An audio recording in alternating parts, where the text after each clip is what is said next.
সপ্তাহের ব্যবধানে আবারও বেড়েছে ছোট বড় সকল ধরনের মাছের দাম। অপরিবর্তিত রয়েছে সবজির দাম।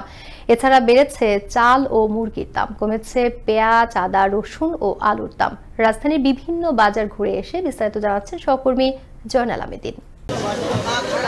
সপ্তাহের ব্যবধানে ইলিশ মাছ সহ ছোট বড় সকল ধরনের মাছের দাম বেড়েছে। ইলিশ মাছ কেজি প্রতি বেড়েছে 100 থেকে 150 টাকা, বড় মাছ 50 থেকে 70 টাকা, ছোট মাছ 30 থেকে 40 টাকা কেজি প্রতি বেড়েছে। সবজির দাম অপরিবর্তিত থাকলেও কমেছে আলু, পেঁয়াজ, আদা, রসুনের দাম।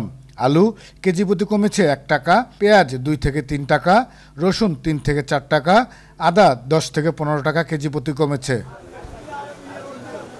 এদিকে ডিমের দাম না বাড়লেও দেশি মুরগি, সোনালী মুরগি সহ সকল ধরনের মুরগির দাম বেড়েছে।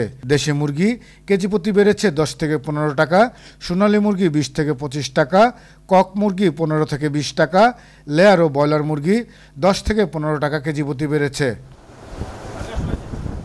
অপরদিকে সপ্তাহের ব্যবধানে দাম বেড়েছে চালের। চাল কেজি প্রতি বেড়েছে 2 থেকে 3 টাকা। মাছ ব্যবসায়ীরা বলছেন বৈরী আবহাওয়ার জন্য মাছ ধরা পড়ছে কম, তাই দাম বেড়েছে মাছের। আর মুরগি বিক্রেতারা বলছেন চাহিদার তুলনায় আমদানি কম বলে দাম বেড়েছে মুরগির। এছাড়া দাম বাড়েনি ডাল, চিনি, আটা, ময়দা, ভোজ্য তেল, লবণ, হলুদ, শুকনো মরিচ সহ অন্যান্য সকল পণ্যের দাম। জয়নাল আবেদিন, আনন্দ টিভি, ঢাকা।